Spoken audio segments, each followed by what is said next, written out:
Next week, we resumed work. Everybody came to work and we're like, okay, why are you guys not working? They said because they've not been paid. I said, where's your manager? I said, he's not around.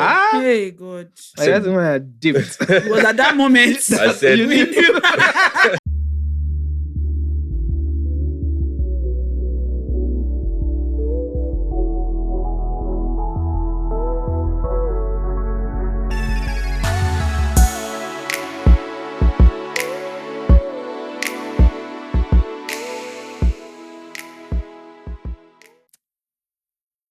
Welcome to another fantastic episode of the Road to 30 podcast. How do you know it's fantastic? I know it will be because you guys, today we have a guest whose face you should have seen everywhere by now. If you have not seen his face everywhere, then I don't know where you are. This is a man of the people. Wow. A man of the women. So now let me explain why. When I said like you were going to be our guest, I had two friends, women, who were like, "Oh my God!" And I'm like, you don't even listen for me. And they're like, that's not the point. So yeah, they're here for you. Yeah, and thank I'm you happy for the support. I appreciate it. And he smells really nice. Oh my In God, fact, your from the time I perf- entered, he was outside taking a call. And I entered the call and the smell already done. Guy, the perfume He is hits so me strong. like this. It's so. Do you want It's to? nice. Okay, no, it's not free ad. No We'll do free that ads, no off. free ads. Yeah. Yeah, that's But fine. yes, today's episode is with a lovely gentleman Yes. Yeah. who I don't know if it's Yoruba or Igbo. The name is half. It's nice. His name is Jidechukwu. Yes. And I'll hand the mic over to him now, literally, to introduce himself. Yes, so my name is Jidechukwu. I'm Igbo. Okay. Yeah, which means hold God, like Yes, hold on so- to God. Okay. Tight. Yeah. Okay. So They didn't say tight. They said I just had it. yeah. okay. It's nice to have you. Thank So you. we're going to get into who you are and why you're here in a bit. I am a huge fan. I've said that before. And it's an interesting full circle moment for me because I remember the first time I saw the brand and I was like, huh. And then watching the growth as an Instagram person. So it was really impressive. And I noticed that apart from the business side, your personal side is a bit more reserved. 'Cause I was trying to find do you know how long it took me to find your Instagram, bro? Jesus Christ. Then I found your Instagram, then I found who we had in common, and I had to I went through everybody, like, how can I get to this guy? It was so hard. But shout out to our friend, our mutual friend that made this happen. She is wonderful. She will kill me when she hears this, but yeah. Thank you so much for coming. Thank you for thanks. coming. So, Excited. yes, episode 251 of the Road to 30 podcast, guys. Isaac here. Yes, Dolly here. And we're going back to our roots on this episode. Our roots. No, kind of like old, it's a throwback kind of thing now. It's Isaac. Just be chatting something. Is it not the roots? Our roots. And okay. is it what I do type of It is thing? a what I do episode. Yeah. Yes. It's been a long time since we I think did this one is of the those. 6th. I don't know. This is your department. Is you Since that that is my keeps record? department. It's probably Oh. like our 6th one. We've done some really nice ones in the past. We Mhm. had Buki. Razzie, yes. Yes. Mama Razzie Pastel. Yes, we had her. We had Da Silva, who makes perfume. Yes. Oh, yeah. Yes. I think I do know him. Really? Small I'm sure world. he will love to. He will love to hear that. We've had we had Toyin. Korede. We had Tonya as well. Korede is software engineer. Yes. Yes. We had at Toyin. at Google. Yes. Toyin. Yes. Your friend, the UAV pilot. Yes, that see? was our first You see one. this woman? That was our Are you not first meant one. to be Yes, the one we with the had good Toyin. memory? We had Toyin, yes. And I can't remember if we've had another one. Honestly, at this point, I don't. I can't. It's been a while since we've Yeah. done this, but so yes, we're now excited to add Jidechukwu to the Yes. I'm the excited. segment. Yeah. So before we get into all that, Mhm. let me quickly say something. If you live on the island, you will know that we've not had light for a while. Me, I don't know. Well, you wouldn't know. Although I figured because like I know throughout like yesterday and even up until this morning, like they hadn't like switched over. Yeah, there's So not I been was light for like- days now. So last week when the whole thing happened, EKDC said, oh, there's not going to be light for 15 days. I thought it was a joke. Say 15 days or more because somebody stole a cable from the yeah.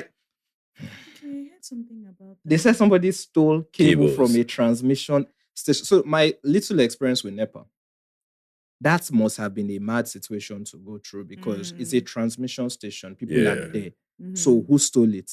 How did they steal it? Nobody saw. And now we're all in darkness for 15 days or more.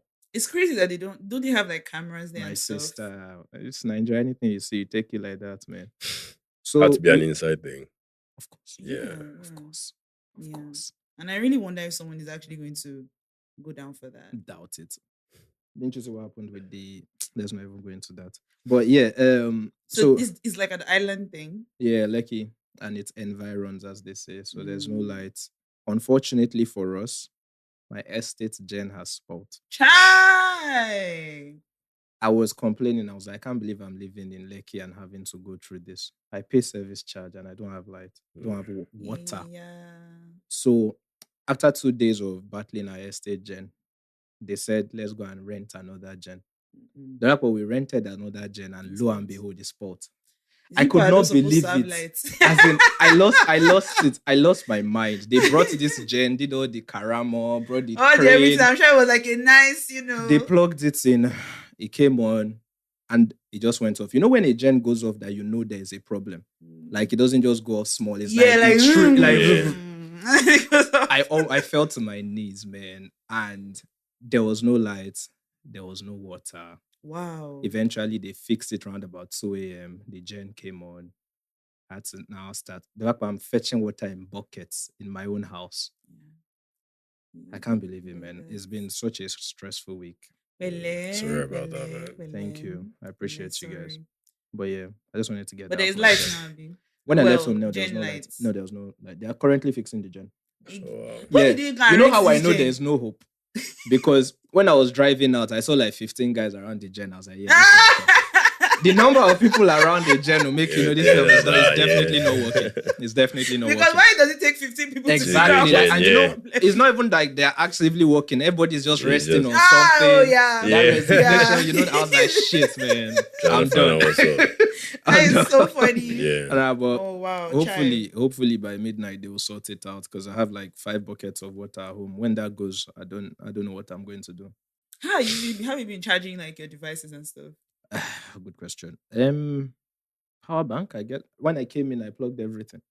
Yeah, so all my stuff all my stuff everywhere here is plugged. So yeah, that really sucks. That's not it's not a good feeling. Yeah. It's not good, especially when you pay service charge. But yeah, also let me just quickly say for all of you guys to check your blood pressure. That's my AP for this week. So I went back because you know this I should be coming every 2 days. I went yesterday and said, okay, sir, this is good. This is getting better. It has come down. Please continue coming regularly. And I was already getting stressed because I was like, it's already good. Leave me alone. And they were like, I feel like the nurses deliberately gaslight me because they know my temper. Not like temper, but they know how sensitive I am about it. So they were like, oh, sir, your blood pressure is coming down. This is very good. And I was looking at her, like, how do you mean? Don't patronize me. So I was like, calm down, sir. We'll still need you to be coming every 2 days. And I was like, you're giving every 2 days for how long? I guess for another week, just to make sure that everything has been, that has gone down. So what are you doing to bring it down? I thought I was sleeping better, but there's no light, there's no water. So I was quite surprised that my blood pressure was actually coming down because the week I've had, I didn't expect it, but apparently it's coming down. I've also reduced salt in my diet. Yeah, so, and I'm trying to exercise a bit more. Side note, so I paid iFitness.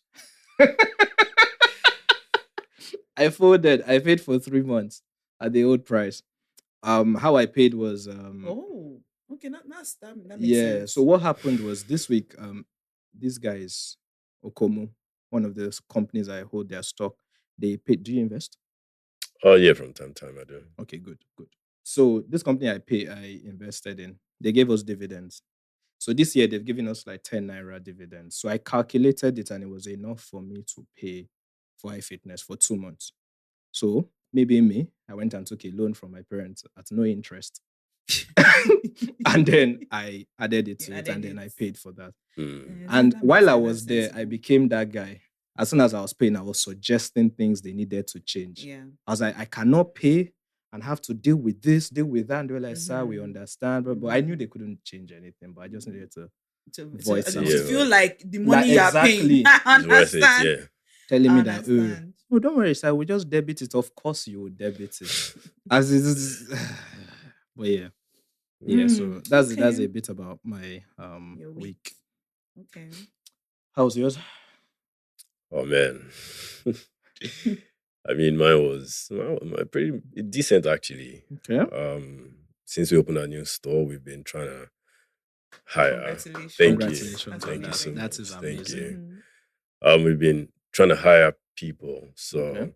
having to hire people is a lot of stress. We had people who, because we have recruiters here, and sometimes even one thing I know about Nigeria is that they don't respect contracts, and Facts. even besides respecting contracts, when you start thinking about, okay, when it's breached, the legal actions you're gonna have to start taking, it Facts. now costs more money. So it's better for you to just pick yourself up and just move on. So you have people who you Facts. bring on board.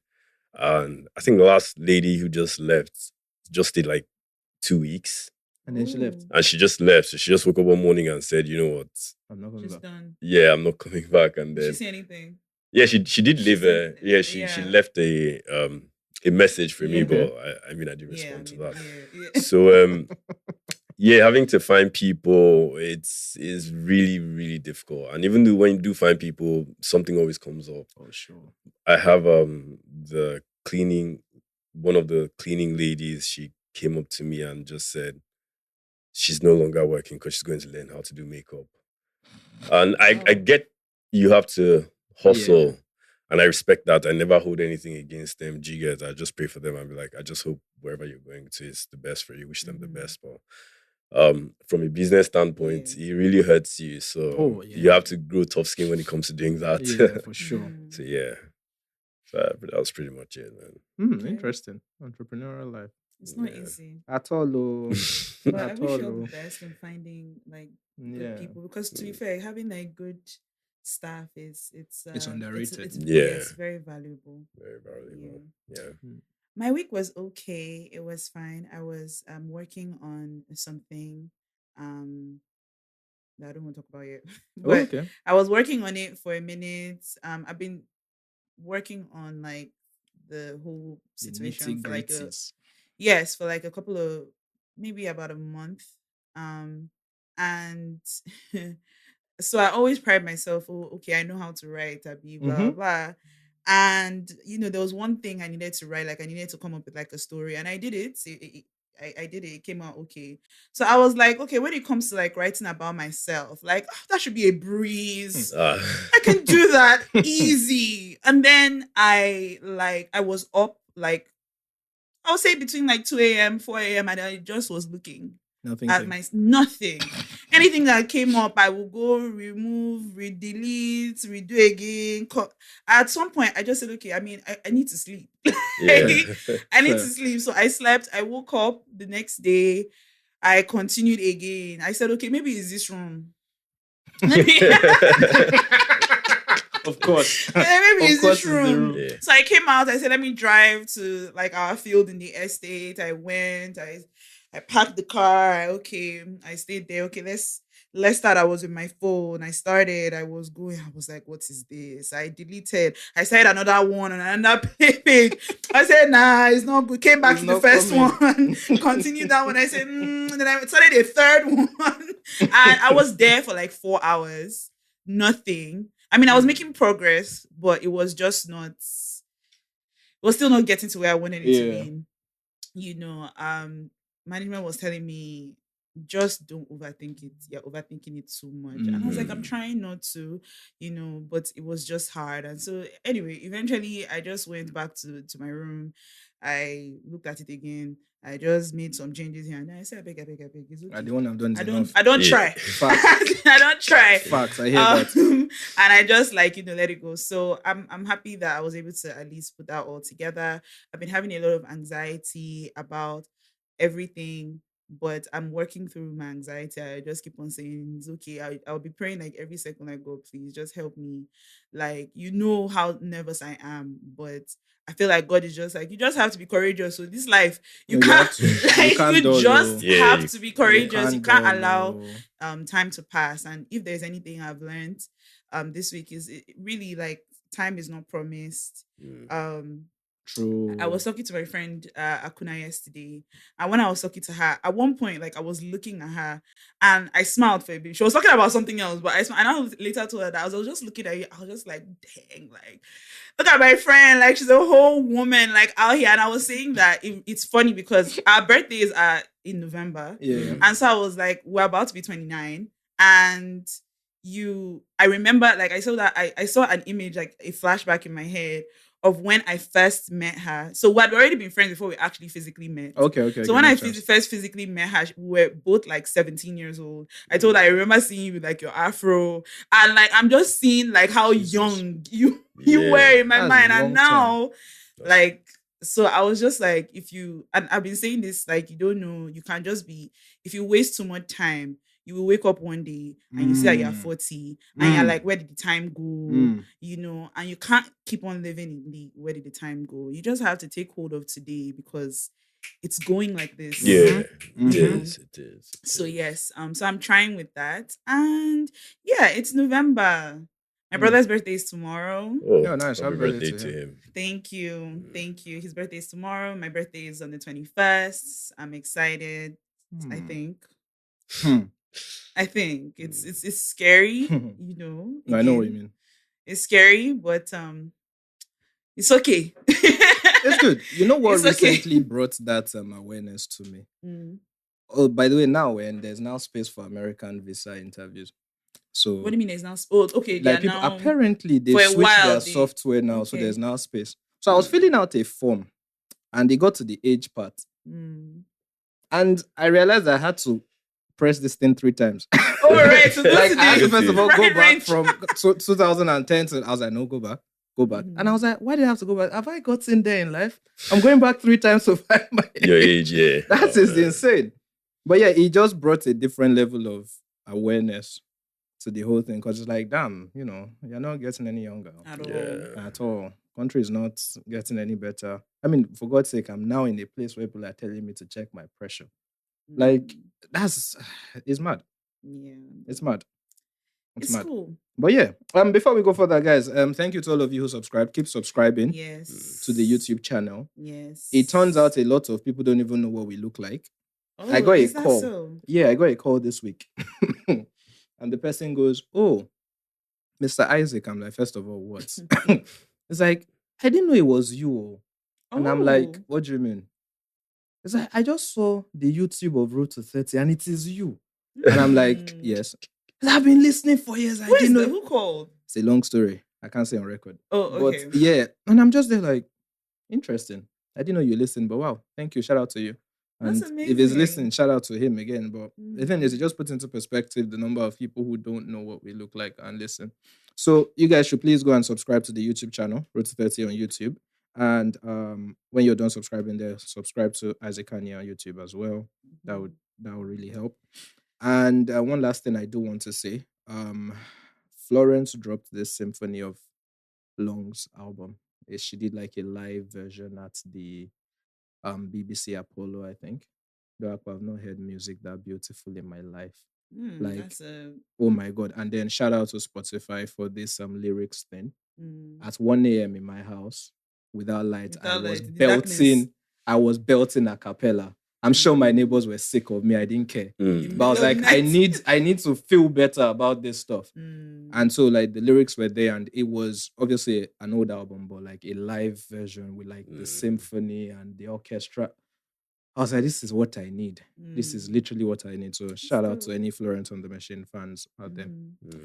Oh yes, and thanks to everybody that sent us like congratulatory messages for our 250th. Oh, congrats! I think I saw that too. Thank you. Appreciate it. I appreciate it. Congratulations. Thank you. Yeah.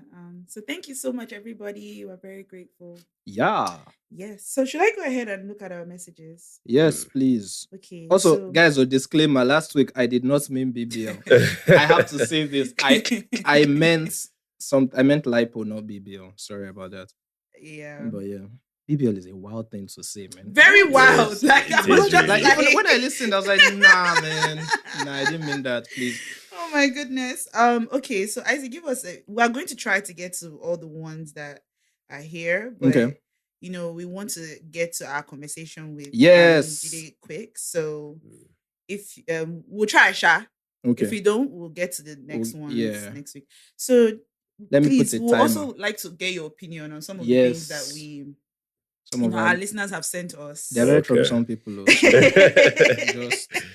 Okay. All right. So this is from a guy who says, hi guys, how are you both doing? And thank you for all that you have been doing with the podcast. Thank you so much. Thank you. You are lifesavers, he says. Aww. So I find myself caught up in a dilemma recently that has not made me focused. Okay. I have a 4 years relationship with my girlfriend, which is going really well. Okay. And I love her so much. However, my ex, someone I will call my first love, who we ended things 5 years ago due to one rumor she heard but never asked me and told me she was going to block me everywhere, so I shouldn't bother to look for her. Yeah. I waited for a year hoping she would change her mind and reach out, but she never did. So I decided to move on, which was when I met my present girlfriend. For those years when I couldn't hear from her, I was always checking on how she's doing from her LinkedIn profile, using other people's accounts to check on her profile, and found out she had jackpot and was doing her PhD. One day I decided to send her a request and she accepted. In September 2024, she out of the blue decided to text me to check up on me, and we texted for a while. Okay. Fast forward to October 2024, I get a message from her that she was in Lagos and wanted to see me. We met that same evening. She texted me and we spoke about the rumor that led to the breakup and how she told me she unblocked me after a week, but I never knew. So we lost 5 years not talking to one another. We spent time together every day throughout our stay in Lagos. And feelings began to fly up and down for both of us. Since she went back to the States, we spent at least 15 hours daily on FaceTime. Is it not employed? I mean, talking even when we are both at work. Nah. We began to consider coming together despite the fact that I have a serious relationship. But I just can't hurt my girlfriend as she has been the sweetest person ever. And this is already affecting our relationship as we talk for just few minutes, twice daily. But she thinks I'm just very busy, as appraisal period can be crazy at my workplace.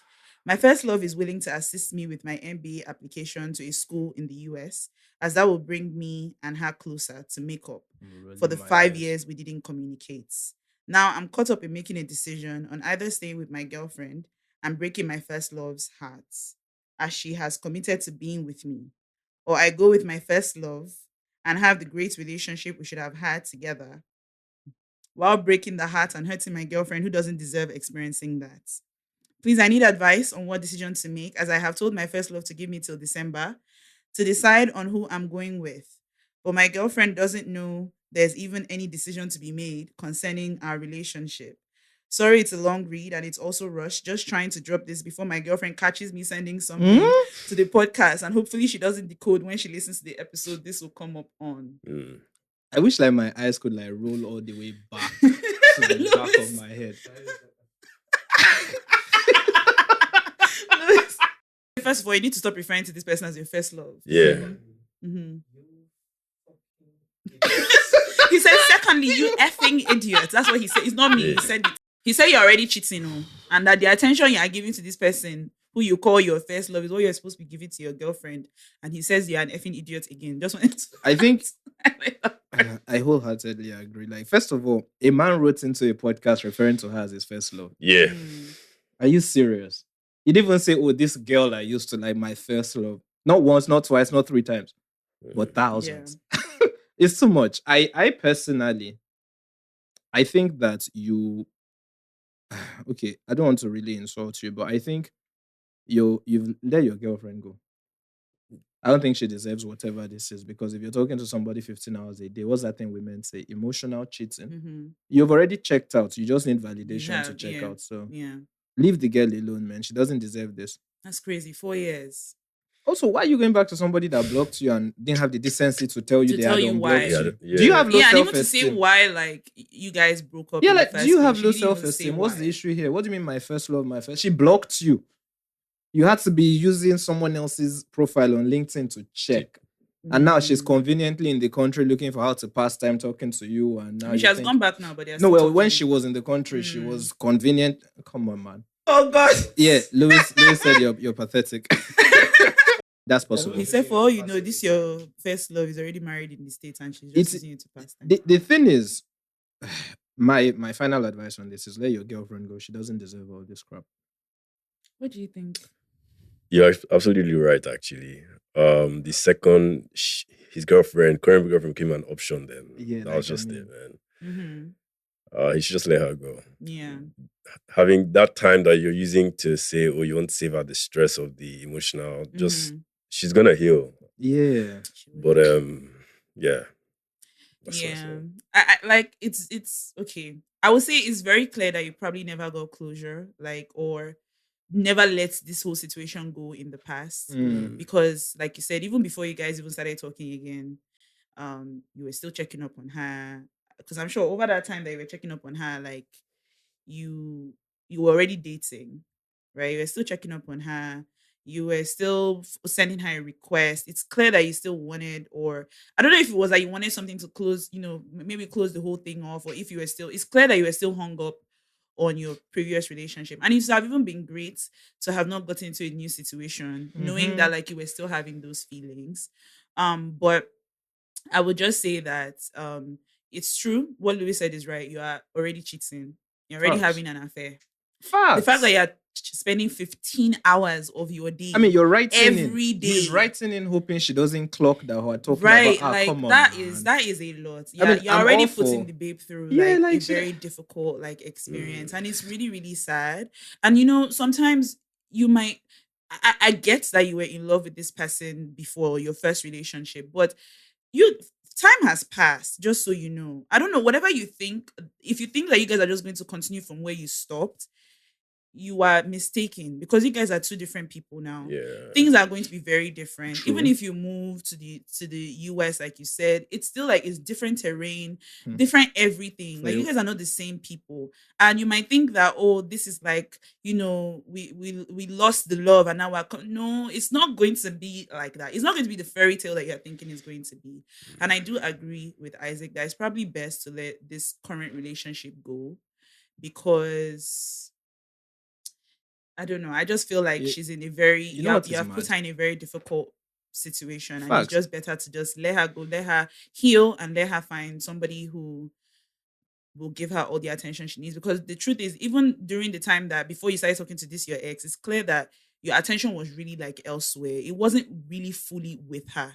A man was using other people's LinkedIn to search for his first, like you wrote in and said, my first love versus my girlfriend. Personally, if I was the girlfriend, I'm out. How can you what is my first love versus and my girlfriend? What does that mean? Yeah, I'm trying to be imagine if it was a woman that wrote in and said, oh, my first love versus my current man. So what? I'm leaving. It's very sad. I literally say you're making your partner an option, which is very bad, man. Which is sad. And like you said, she's a sweet person, and so it's just, you've already broken her heart, Chad, to be very honest. This is the kind of thing. You've already broken her heart. So this is the kind of she just doesn't know it yet. But you already have. I agree. It's the kind of thing that makes women feel like, they would always have that man like this. Because literally she did what she wanted, came back, and now you're going to throw everything. Yeah, but then you now see this other person on the other side who is dedicated to the relationship, has been, you said that the relationship was going really well. She has been really, really kind. Man, I won't lie to you. You have done her dirty. I have a feeling. This his first love doesn't know he's in a relationship. No, wait, I think she does. Wait, hold on. He said it. He said, because he said that she's give him to December to decide on who he's going with. No, what I mean is, okay, I don't know. Maybe no. What I mean is, she might know, but she might not know the men are mad. She might not know the extent, right? It might be him making it out to be like, it's just some, maybe it's a casual thing. She might not know that this is actually a girlfriend, because. But then again, women are also mad too, because they might know, and that might be what they want to know. Yeah, she might know, she might not know, but ultimately, at this point, it's really on him.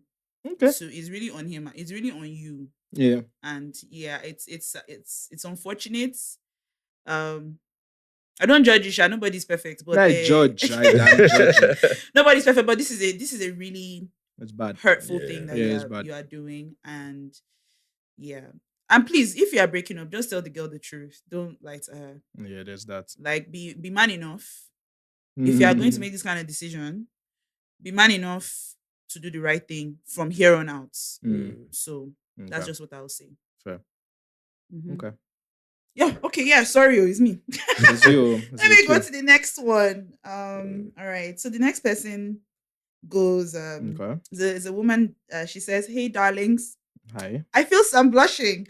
She says, "What's up? I'm one of your Sunday laundry listening crew. Okay. And ever since you guys came on YouTube, our relationship just feels quite personal. LOL. That's why I'm about to ask you this kind of rubbish." Okay. I'm locked in. Thank you for watching us on YouTube as well. She goes, my management and I have been together for 6 years. Okay. We are getting married December 2025. But all of a sudden, I want to have sex with someone else. LOL. She puts in brackets. She says, "Isaac, please don't bust out laughing." She goes, "I don't even know where this desire." She said, "Don't bust out." And he's I was holding myself. She goes, "I don't even know where this desire came from because I've only had sex with him, and we have been having consistent sex for about 4.5 years. Okay. Something in me just desires a new person. I have tried to brush it off, but this urge has been for almost a year. I made a joke with him one day about wondering what it would be like to sleep with another guy. He laughed and said over his dead body. Then weeks later, we were at it, and this man was hitting me differently and saying things like, 'Are you still wondering?' And then he has also started doing weird stuff like touching me in weird places publicly and asking if I'm still wondering. I know he's trying to exert dominance or maybe wipe away any wandering thoughts I have. But truth be told, I am still wondering. What do you guys think? A part of me wants to just get this out of the way before we get married. And another part of me is shouting, God forbid. Louis. And another part of me is shouting, God forbid. Okay. The funny part is I'm a Christian girl having premarital sex and making things more complex with this stupid desire. God, I beg you, please tell me what you honestly think. I mean, I first of all, she hasn't done anything yet. I like that she's admitting that this is kind of crazy. I don't know. I honestly feel like it's just because it might be maybe like a bit of cold feet. Knowing that you've only been with this person and then you're about to enter like a marriage, which, you know, is supposed to be like for life, right? And I will tell you this for free.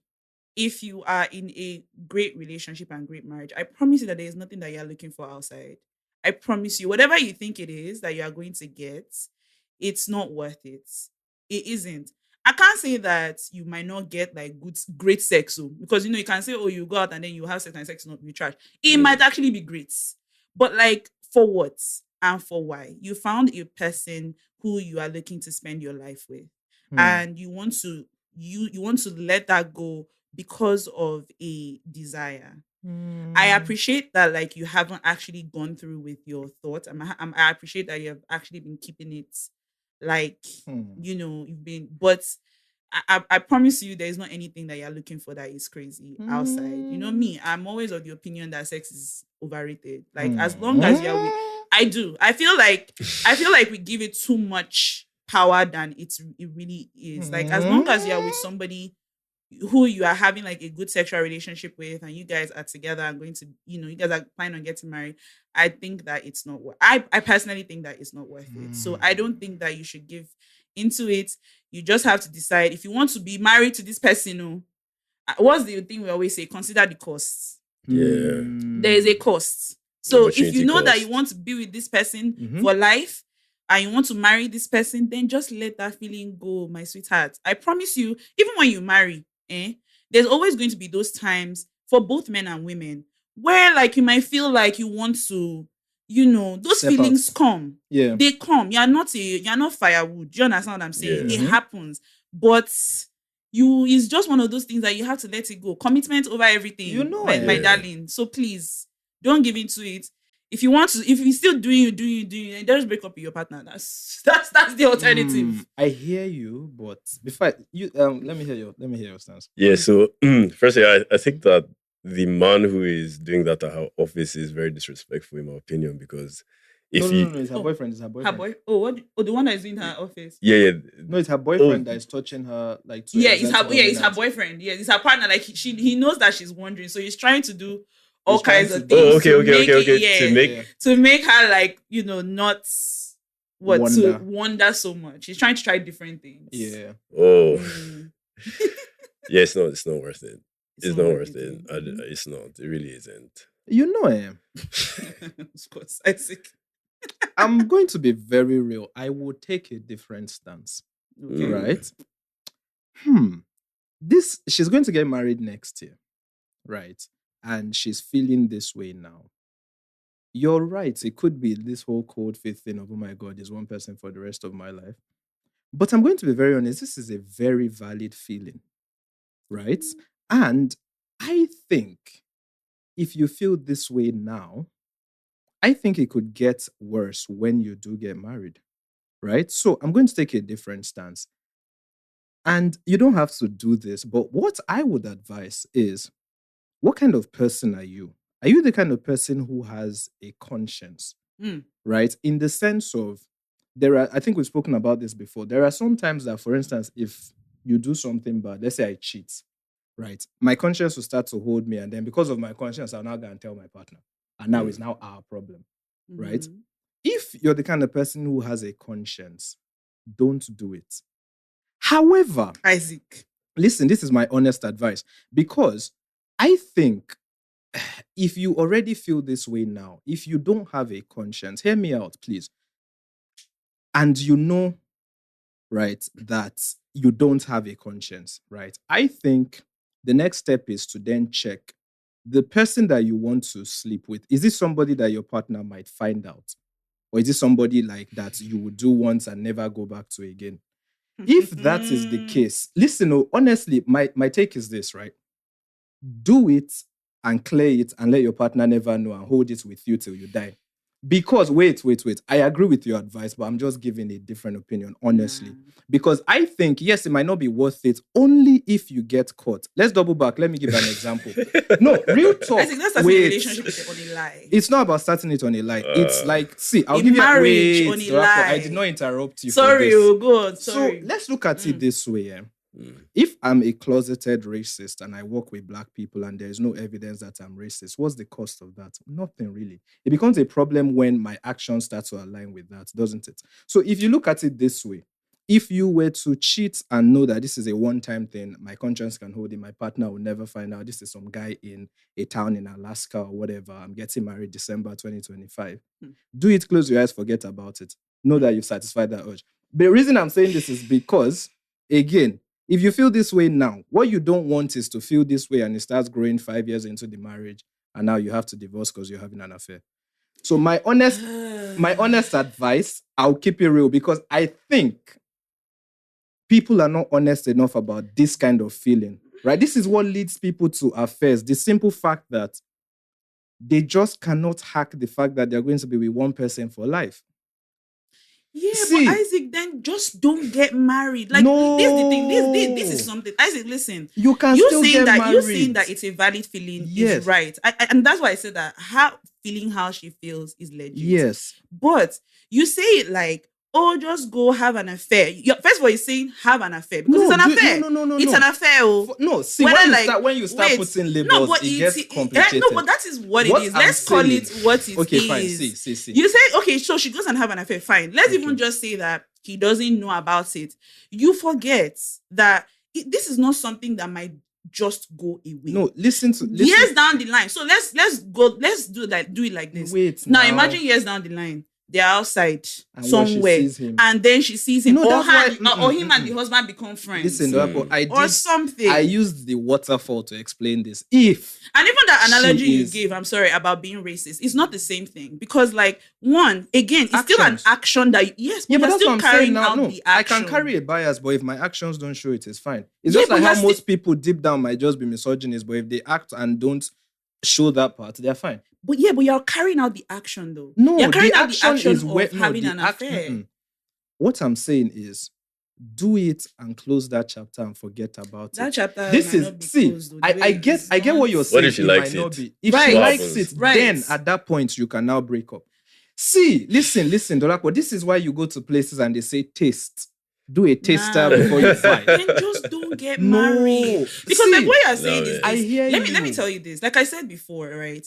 Like it's a valid feeling that people have, and that's why I said is not like I'll be honest. is not weird. Yes. But is it every time you have that feeling that you will do it? Because no. even years down the line Mhm. in marriage, when you have been married for years and years, Mhm. those feelings do pop up. See, You will always see somebody no, or don't get meet me wrong. somebody I'm that not Anyway, disputing that. anyway. I'm just saying I will just if I won't you add feel anything again. if you feel this way now, the thing is at the risk of sounding crazy, I genuinely think that most of us are not practical enough about the implications of lack of sexual satisfaction or sexual curiosity in long-term relationships. I think we downplay the importance of that thing, right? I'm just saying, if you know that this is a one-time thing and this is something you're curious about and you genuinely love your husband, and you know he won't find out, do it, close your eyes and nobody knows. After all, if nobody knows, then nothing happened. Okay. However, if you do it, just like you said, Jide, if you do it and you like it, break up with the guy if you want it to continue. But if it's just, okay, this thing is tickling my fancy, I genuinely love my man, let me step out, test this out and, just satisfy my curiosities. If you know your conscience can hold it and you know it's a one-time thing and your husband won't find out, do it, close your eyes and leave it. That's my honest advice. I think I respect your advice. I think it's true, but I think it's not practical enough. What do you mean it's not practical enough? Like holding yourself for life. I don't think it's practical advice. But then that's why I say that marriage is nobody's forcing anybody to marry. And this is the thing. Nobody forces anybody to get into a marriage. You have the free will to decide that you don't want to get married. If you are having these types of like feelings, these types of emotions, and you can't get it out of your system, then just don't get married. No, but didn't you hear what I said? I said don't get married if you do it and you like it. No, but don't even do it at all. You are hurting like your partner at the risk of your own desires. If you cannot get into a relationship or a marriage whereby you are willing to do what you need to do to ensure that like you're not deliberately hurting like your partner, deliberately cheating on them. Because and you have to remember this, someone can find out years later that you cheated and everything else comes into question. Becomes like a lie. So that's everything. You now start to ask yourself, no, it's not about if the person loves you.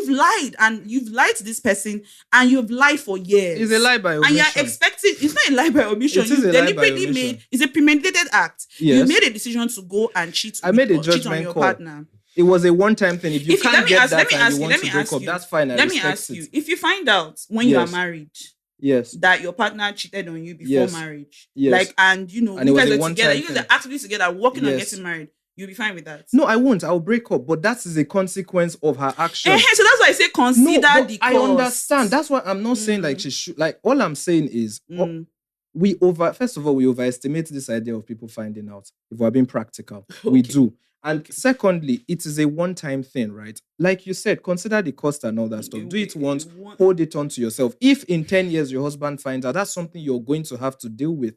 But there's also the risk that they won't find out. Okay. We always make this thing seem as if, that's a big lie. Do you know how many happy marriages are still happy because they've not cut each other? Fine. I'm not saying that is the case. I'm not saying that is not the case. See, the world is not black and white. Do it and you won't get caught. I didn't say it's not black and white. Personally, wrong is wrong, Sha. Yeah, but personally, I will just tell you that it's a risk worth taking. A risk we're taking at the risk of losing somebody that is important to you. No, now you're making that's the risk you are taking. You are risking the end of your relationship. Our timer is up. Agree to disagree. Okay, so Louis says that at the end of the day, for relationships, they are black and white. And if you do it once, you'll probably do it again down the line. You don't know when you get caught.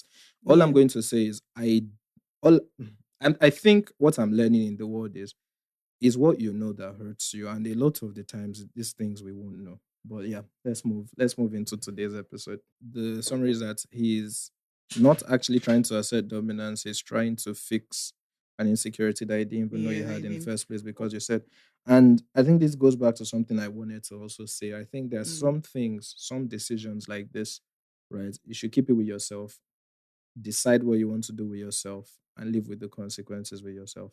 You don't, it shouldn't be you and your partner thing. What I would have done for this lady, right, if it was me, I'm not doing this now. But what I would have done, I'd have sat with my feelings, estimated it, looked at the why, looked at the person, weighed up the fact of will I get caught, will I not get caught? Who knows? I probably have done it, kept it there, and kept it moving. If you catch me in 20 years, then I'll deal with that myself. If you have, DM me. Let's talk, Jerry. But let me just first of all, like Isaac had said, I mentioned earlier, how you feel is not like an invalid feeling. Just so you know, like it's no judgment on like your feelings, because it is it's something that can that comes up. What now happens is we all have all kinds of desires at all times, but it's not every desire you act upon. Facts. And it's not even just about sexual desires, it's about everything. It's not every desire you act up on. And you're a Christian, so I'll tell you this. The Bible says this: there is a way that seems right to a man, but it leads to death. Which means that sometimes something can seem right to you.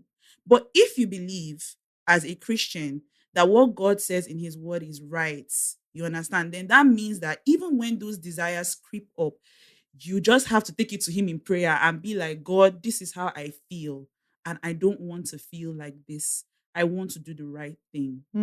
That's the advice that I would give you. I was going to dispute that, but then I remember that she's a Christian person. Yes, because so that's why I'm coming to you. You're not a Christian? No, I'm not. So you guys can. I'm coming to you like I'm coming to you like eye to eye, sister. Like, please, it's not try practical. Just try and do the right thing. And this is why seek counseling as well if possible.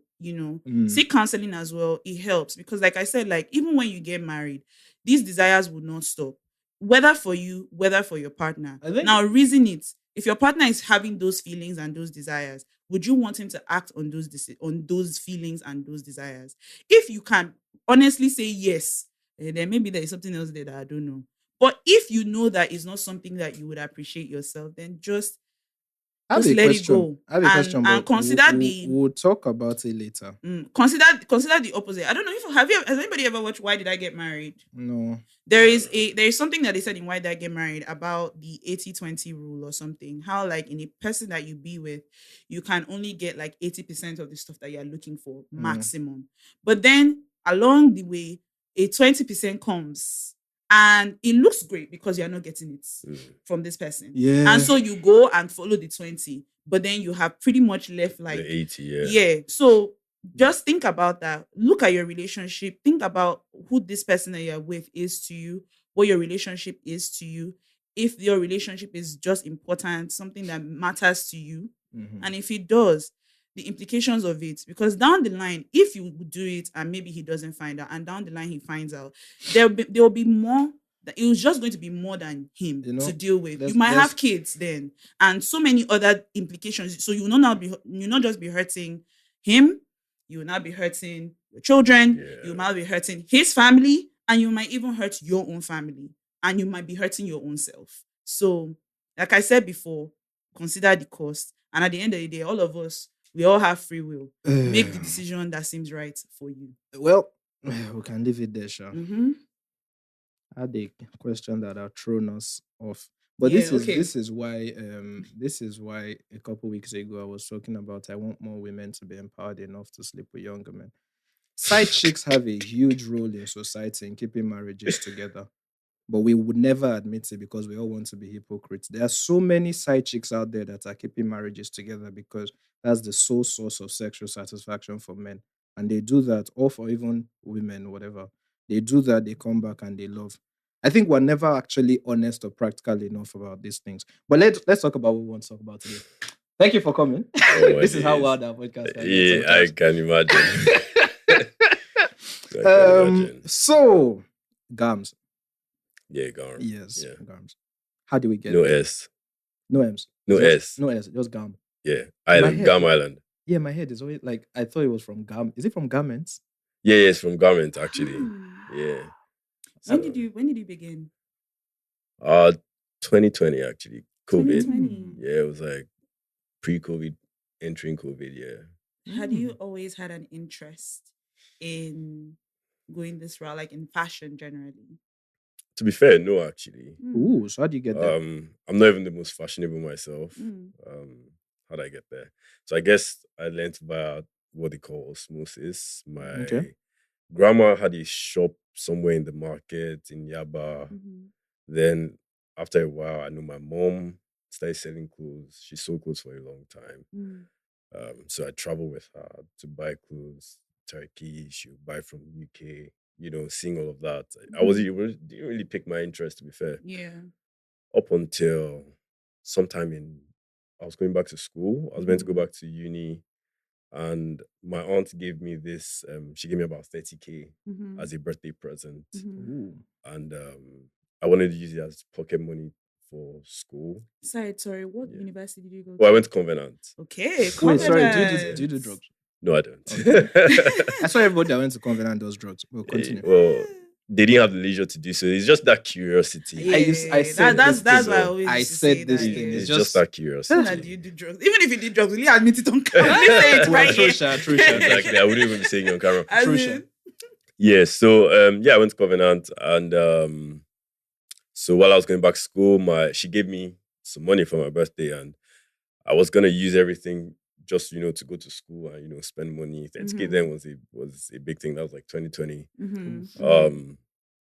So my mom said, you know what, you're always going to buy these tracks, because I used to always buy tracks when I was going back to school, new tracks. And then she was like, why don't I just buy tracks and go to school and sell it? And I was like, oh, that's a good idea. So I went to the woman who was selling the tracks. I used all the 30K. I got like tracks. I got about, how many was that? About 15 at maybe 2K each. Hi, Ooh. 2020. Good times. Life. Good times, and like about 2K each. Some would go for 1.5, that kind of thing. So I got a Ghana must go. I took it to school. People were coming. People just were buying, because how Covenant is, like, you can't just go out and buy. You have to like get exit and stuff like that. So people were buying. I realized that, oh my God, this is actually a pretty decent thing. Maybe just used to get some pocket money, because I never thought that I was gonna go into the business proper. Yeah. So by the time I think I came back for like midterm, but like prepare for the next semester.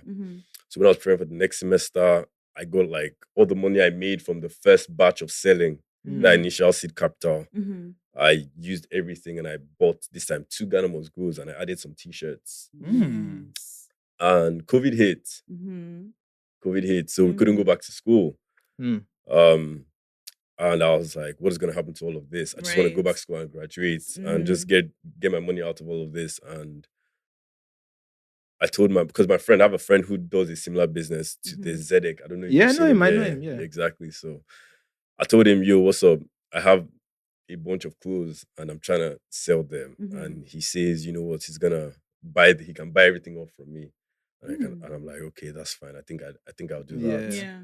So when I go home, the first thing, because I usually talk to my mom a lot, like we are like gist partners. That's good.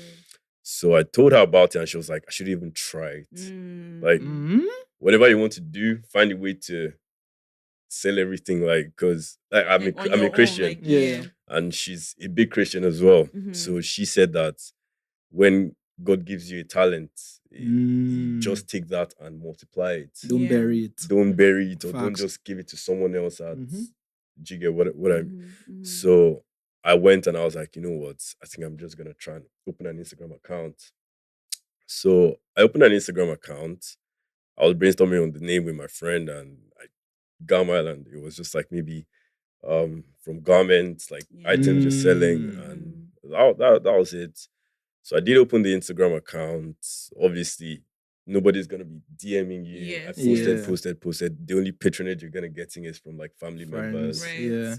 friends and family. And until one fateful day, I think I got an order from Ibadan. Okay. How long after like you had opened the account would you say, if you can remember, like did you get this order? Probably like 2-3 months. Okay. 2-3 months, because this was like COVID. Mm-hmm. And I did get an order from Ibadan. And I was like, oh my God, my first order is from Ibadan. How do I go about it? Sorry. I got an order from Ibadan. So I went and I told my aunt, who was working in GU at that time. I said, yo, look, I have this order. How do I ship it out? And she's like, okay, she's gonna help me through it. It cost this. I told the customer everything, and then he bought it and he received it and he said he liked it. Ooh. And I was like, oh my goodness. So as time went on, obviously no more orders. Had no idea he was at the beginning of something fabulous. Wait, okay, like hold on, your sorry. the customer. So the first one was Garm Island. Yeah. That was the first Garm page. Island. Okay. Okay, please Yeah. Yeah, please continue. Yeah. So I found out about Instagram ads. Yeah. And when Instagram ads were not as complex as they are now, Facts. Yeah. so Facts. the algorithm has Yeah. changed so much and they're prioritizing things like reels and all of that stuff. Yeah. Back then, all we just do is post a picture, Sponsor the thing. ad, Yeah. and then True. people are seeing it a lot. You can even just pictures. And so then I found out about sponsor that people say coming. Maybe you spend like 5K on ads in 2 weeks, 3 weeks, that kind of thing. And people were coming inquiring because like they thrifted, so the prices were pretty more cheap. Maybe I'd making like 3K. And mind you, I was still in school attending online classes because it's COVID period. Yeah, true. Right, so we couldn't go back to school. So people would be texting, and I'm trying to reply messages while still attending online classes. I'm going to the markets. To pick from. I'm going to the markets because during COVID, the markets were open Mondays, Wednesdays, and Fridays. So I was going to the market Monday, Wednesdays, and Fridays. And my dad worked in First Bank before he left. So like he was in the corporate life. And he saw like what I was thinking, like, why are you wasting time doing this trade? Why don't you make your own? Like, why like why don't you focus on getting like a corporate job? Did you get that kind of thing? I see. Yeah. The corporate job, because I studied computer engineering. Okay. Tech bro. Yeah. I did computer engineering. During my IT, I worked at MTN, I worked at Shell. So when you have a CV, I worked at Sidmark. So when you have a CV like that, it's expected that you're in that corporate world. But when he's now looking at you going to markets to buy Okrika, that kind of thing. So like I don't blame that ideology, but like I still respected that. Like I felt like that's what really now gave me the motivation to make it work. Can I ask, so everything you were making from the sales, you were just putting it back into the business? Nice. Nothing came out. Nice. Nothing came out. Side note, I saw this week somebody said parents want what is safest for you, not what is best for you. Yes, they do. They do. Like they always want to take the safest option so they can sleep at night knowing you're good. Yeah. But you have to go out and do what is best. You have to do it. You have to. And to their credit, I mean, in their mind, they are doing what they believe is best. Yeah. Even if it's safe. But they're doing what they believe is best. But you have to be the one to shut out the noise. And follow. Yeah. So let's go. So next thing was we had to go back to school because I mean everything was started opening up. Yeah. I went back to school with the remaining Ghana goods I had. Yeah. I went back to school. I sold them all. By the way, I couldn't be selling on Instagram because no riders, no nothing. Right, from that is school, right? true. Yeah. That's true. So I had to close down the Instagram page. Oh. I closed it down. It was on pause. I just put a poster saying, we're currently restocking. Right. We'll be back soon. Smart. I remember one guy commented saying, how long will it take you to restock? Like, are you restocking for 2 months? Right. When I was just writing exams in school. Yes. So I'm in school. I'm focusing on how do I like do the business on Instagram as well. Yeah. Well. It wasn't just possible. So I said, I'm just gonna wait till I finish school. I finished school. Came back home waiting for my NYSC. While I was waiting for my NYSC, because I was trying to apply to different places. And I was still doing the business on the side because I opened back the Instagram. I went to the markets, bought stuff, came back. Just selling. These are thrifted items, by the way. Yeah. So what now happened was I got a place for my NYSC in a cybersecurity company like this. That's where I met T. Okay. Yeah, so she was I think she was like the PA to the boss. Yeah. That was actually when we met. Yeah, so she was like the PA to the boss, and I met her there. And I think the problem was, I think it was then, as far back as then, he was paying about 30K for NYSC, and NYSC was paying like 33K. Okay, yeah. That thing was yeah. nice. So if you're able to get like a 30K from your company, it was good money people, at that time. people were like, bad, because It I was was good getting money. 30K as well during my NY, and it was like, hey, wow, look at People it. are lucky, man. I was Yeah. getting 19.9. Exactly. So Youngins. 99 from your company. 99 from my company, 19.8 from NYSC. Yeah. Oh, Yeah. So me, I was making like 60 something K a month exactly. from NYSC. Yeah, it was looking good. Yeah. Good money. So like 6 something K, and then I was still doing the business, like maybe small. I was making like maybe 100K from the business. Okay. So then I think about it, like I'm doing a business, I'm making about 100K. Facts. You're doing this And one. then I'm spending my fuel and 8 hours of my day Facts. driving to work, coming back. And mind you, when I'm in the office, I'm still responding to messages. Yes. So what happens is in the morning before I leave, I pack all the orders and then I give it to my mom. Then there was this rider I outsourced who will come and pick everything up and deliver and all of that stuff. So when you now have problems with customers are complaining about a certain thing, and then you're in a meeting, and then you can't even attend to that. Yeah. And Nigerians are no patient. Yeah, they're not patient. So I just said, you know what? I think I worked there for only 3 weeks before I made that decision that, you know what, I think I'm just gonna focus on my business full time. Okay. How I quit. Did that take that? He was furious. Understandable. He was furious, but I mean, I did what I had to do. Was your mom on your side? Yeah. She always. At least that helped. That cushions it a bit. She was my motivational factor. Like she was always pushing me. Shout out to mom. Sweet. As in, shout out to her. Yeah. So I left the business. I left the job. The job, yes. And then I started focusing on the business. I eventually went to my friend's dad. Both of us, we went to him for a loan to get a dispatch bike. Okay. Instead of having to always outsource riders and stuff. So he said, you know what, we're gonna get a dispatch bike and we're gonna start having him do our deliveries. Because now if you have a third party rider, when you give him all your packages, he will still go to this person, go to that person, go to this person, do his own jobs, all those kind of things. But this one is focused just for you. Just for us. Makes and sense. then as time went on, we paid back the loan. And we said, you know what, we're in business. I was selling right from my sitting room, like just a very small, I don't think it's as big as, maybe as big as here actually. So just selling it out of thrifted items, just selling. And eventually I was able to hire one person. Okay. Yeah, so you know, in the beginning of business, you're doing everything at once. It was even so crazy that this is how we used to take pictures. We would get these thrifted items. Yeah. We would get them washed. We'll get them ironed. We'll go outside, get a white bed sheet, put it on the floor. Yeah. So we can only take pictures when it's bright outside. It's bright outside. At night, you can't take pictures. Facts. Right? You can't take pictures. Yes. So we'll do that on the floor. We edit it, increase the exposure, do all of that stuff, then post. Right? That's the hustle. If flies are perching on it, you have to drive them away. Do all of that stuff. Hilarious. Right? So as time went on, we got a soft box. Just one small soft box like this. I think then it was about 23.5 or so. Now, anytime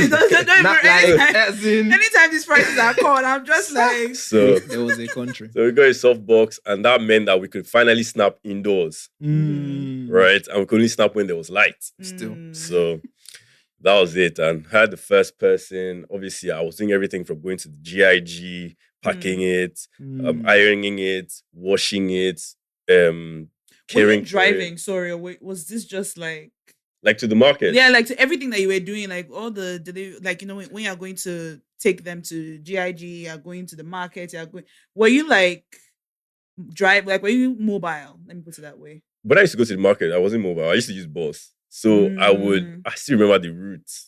Just the fastest way to get there, Yaba. Like I live in the Ajawa Estate. Like that's where my family house is. Right. And going to Yaba market. So bus straight, next thing bike straight to the market, buy stuff. And thinking about buying thrift is that you don't see everything in one day. Oh yeah. You have to keep going. Keep going day after day after day after day to find, you know, the right best stuff. Items. So I mean that was it. So we're doing all of that, got the first person, and obviously when you're new to having a staff the first time, it's never easy. You have to know how to speak to them. Then they know exactly your friends. Yes, So yes, you know how to yes. learn how to caution them. Yes. Things like They that. can't work at your speed. They can't work at your speed. They don't have yeah. your vision. Exactly. So even if you're telling someone you're selling your vision, it's not everyone that's going to buy into your vision. True. They just want to get paid. They just want to get paid. Yeah. And so that was it. And as time went on, from getting one person, I got the second person. The stuff we're buying started entering into the main sitting room, like the main sitting room. So it was so I just packed. Everything was everywhere, and it's just about starting small. Facts.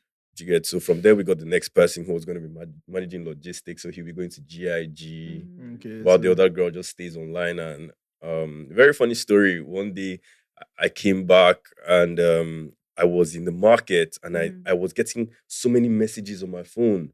And obviously, this person that you just hired is supposed to be replying, right? Right. So I got back home and she didn't see that I had gotten back home. And then, because I just was curious on what was she doing. Yeah, like, how do you miss all this? Do you get? Because she was working from my house. Like, she would stay in my house. Yeah. Right?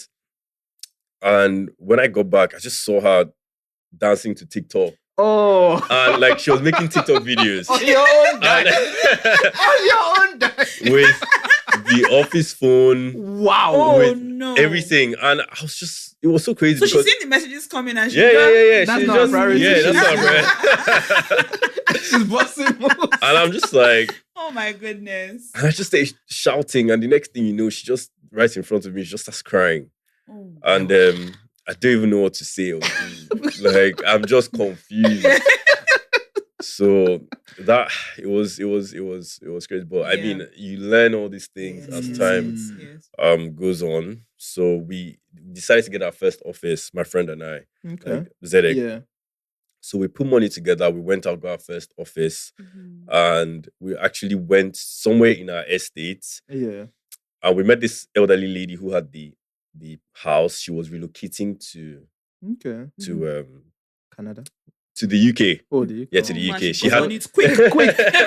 She got on it quick, yeah. She knew. So her children were there, so she was just relocating. So she had this, I think it was about a 4-bed that had like this outside thing as well. It was a very nice place. And she said she wants it for residential. She doesn't want business there. Okay. And one thing I learned in the business, like, honesty is a very key factor. True. Like, it's a very key factor. True. And it's always good to, when people say learn from experience, it's not always the best. It's always also good to learn from other people. Facts. Right? Because then sometimes when you learn from experience, you could pay for it for a long time or for a lifetime. True. Do you know what I mean? So we told her that, you know what, we're going to be using it for residential. But ideally, we're going to use it for business. Right? So in our head, we played it as if we convinced ourselves enough to say we're working from home. Yeah, right. Do you feel me? Right. So which wasn't honest. Like, it wasn't honest at all. And we paid for it because obviously she was gonna find out one way or another. Yeah, facts. We got the place, we furnished the cameras, did the flooring, did the painting. Wow. Did so much. Money had come at this point.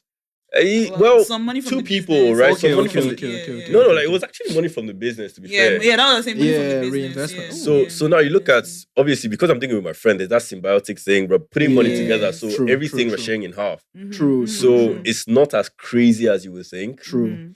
So we did everything, and then she found out, and she was like, you know what?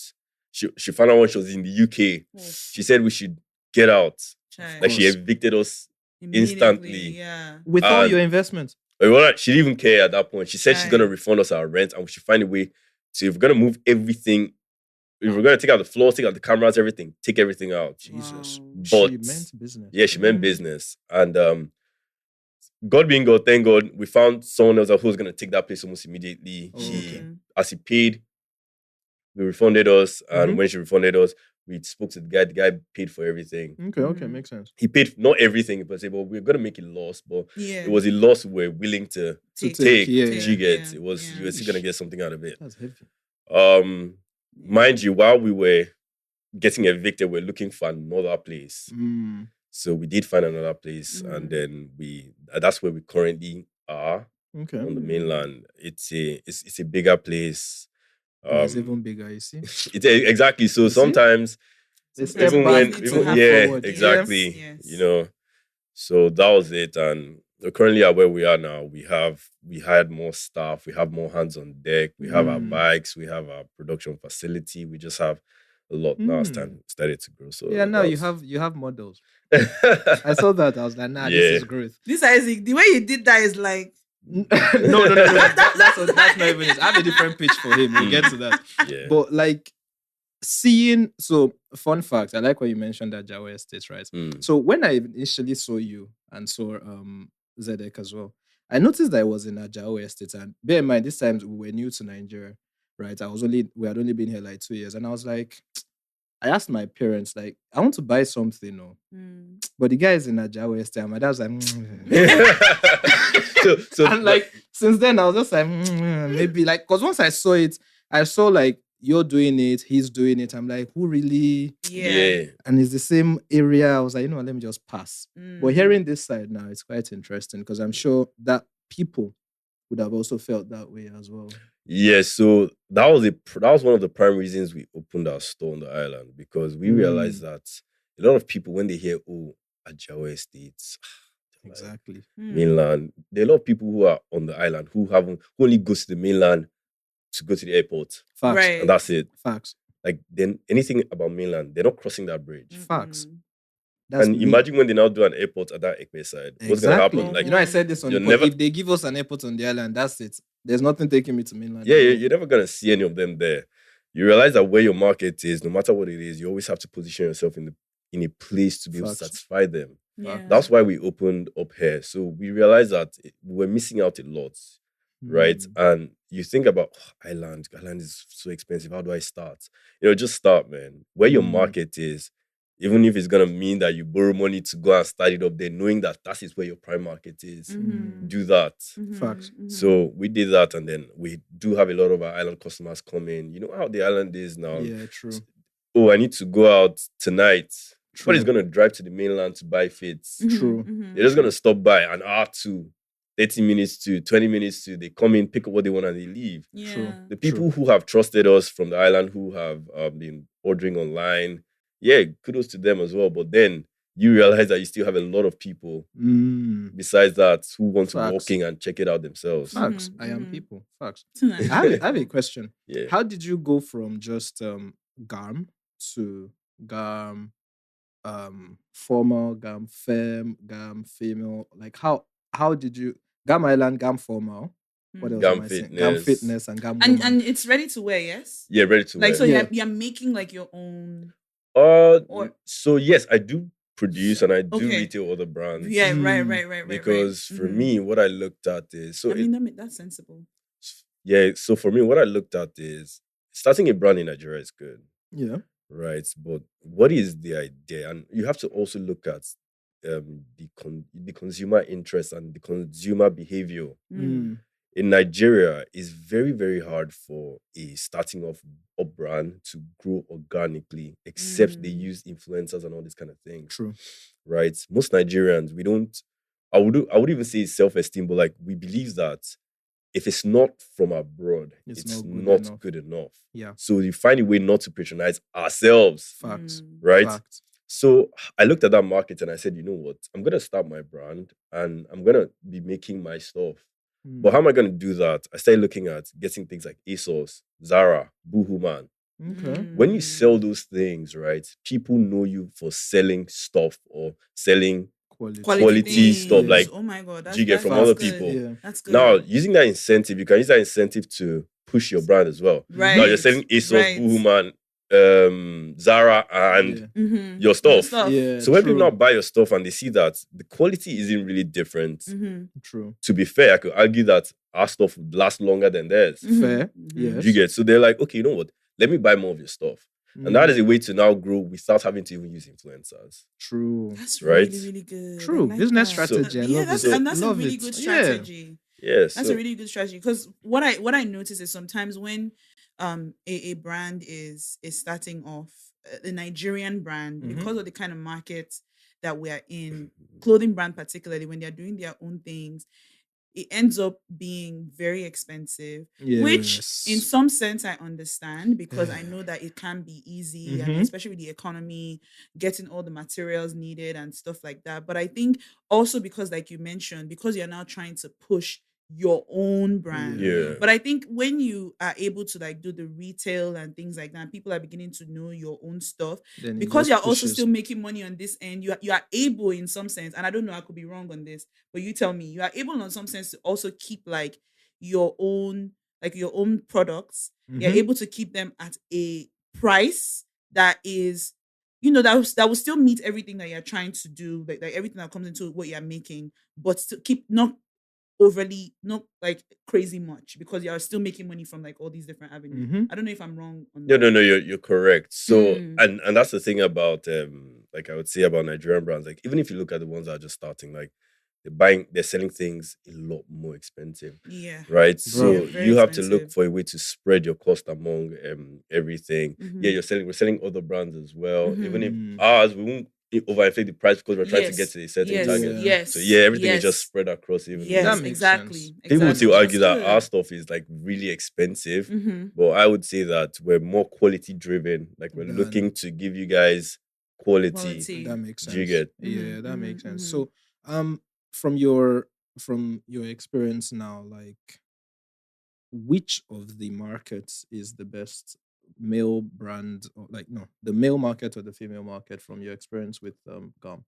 Of male markets, The male definitely. market. I think that is easier. I did Mhm. try female, not once, not twice. We still have the female page, but like there's nothing really goes on there. Mm. I'll say the male market because like when you come to the female stuff, you'd Mhm. see, I think there's like midi, maxi, and mini. I guess Okay. midi, maxi Okay. for like skirts alone of one certain design. Yeah. So how many different styles are you gonna get? There's Yeah. off shoulder, there's strapless, there's backless. A lady will tell you she doesn't want the strap on this side. She wants it. Don't you have off shoulder of it? Oh, Don't you have this one of that? yeah. But a guy's just t-shirt, pants, like just tops and Very bottoms. simple Fact. Very beans. simple. Or you see a lady who is size 8 up and size 10 down. And if you buy a that's true. two-piece that is size 8, what happens to the bottoms? Yeah, true. So you have a lot of inventory just being left over, like some classy items, and you're just like, man, that was very interesting. So tell me, like, since like moving to the island and all that stuff, what's been your biggest business lesson? Yes. Oh, Because I'm sure, like you said, going from your living room to having like an actual store, that must have been a jump. Yes. yeah. But like then having one in this part of the city, like what has been your biggest lesson that you were like, if they had told me this, I for not do. I would say that we're still early and we're still new here. But what I would say is pretty much is there are a lot of people who are willing to like there are a lot of people who are willing to spend here. Okay. Right? They're willing to spend, but sometimes you feel like if you're not even priced high enough, they're not willing to buy. I've heard that I've before. had someone come in and say, how much is this? And then actually, how much is this? And then you tell him the price. And then he just looks at it because it's priced like maybe 50K. He doesn't believe his quality. Yeah, that's crazy. Yeah. And then I heard him telling his friend, let's go to Ashlocks. Because at least the price is like maybe he feels like, okay, once he buy, like there's That's a lot crazy. of classism here. Yeah. Like people are Interesting. classist, to be fair here. Yeah. And but on the mainland, like it's just people would come in, people would buy, people would patronize you. That kind of interesting. thing. One would never. I mean, okay, I can see it though. How it's like a price to quality thing. Again, because of the way we are as Nigerians, we'll perceive. Okay, this thing is 100K. Maybe it is. Is more. But quality. I personally, like Dolly was saying, I've had a problem with some of the prices of brands I've been hearing because I'm like, who are you targeting for this kind of price? Yeah. And the quality. First of all, yours is ready to wear, right? I come and pick up. Yeah, you come and pick A lot up. of people tell me ready to wear for 2 piece, and then I message and say, sorry, to take 3 5 days. to 7 working days or 5 something. to 7 work. Like So, do you know what ready to wear means? It's ready to go and pick it up, and he's ready to go. Exactly. But me personally, like I never really look at it that way in terms of what you were saying about if it's not Price and expensive quality. enough. What is important to me is I can easily buy from like a store. Like if I walk into a store, like it's an actual store where if I have problem, I know to go hold inside the store. You know what I'm saying? Facts. That works. That works for Facts. me more than anything. Facts. You know, and I like quality, of course. If I may ask, with everything that has been going on, like economically, I know that is, you know, of course, as a business owner, like that you have to now make all these different things. You're paying more for stuff that you didn't have to be paying before. You know, especially like another example is like when you remember buying from ASOS then was not so bad. Now, like you know, and then we now started getting limits on our cards. Couldn't use your card to pay for like. So I wanted to ask, like, what are some of the things that have, you know, change in a sense, like since the way the economy has been going, like how have you been able to navigate those treacherous waters? I wanted to use that. That's a nice word. Yeah. Okay, so to start with, we no longer do ASOS and Boohoo. Okay. Mainly because of, like you said, the prices. If you look at, because then as far back as then, I remember when we were buying Boohoo, people used to complain about the quality or question whether it is real or not. It's true. And I'm like, this is actually what Boohoo use their hand to produce. It's not my fault. I remember then Access Bank was doing this exclusive membership thing where they were giving, I think, about $300 at, I think dollar was about, maybe, just for example, can't really remember. Let's say dollar was like 400. Okay. Access would be giving us dollar at 320. Okay. Right?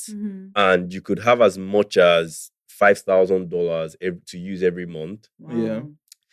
So what they were, and that's an exclusive membership fee, and then the exclusive membership fee was like 66K a year. Okay. Something like that. Yeah. And what, obviously, Nigerians, we had to misuse the opportunity.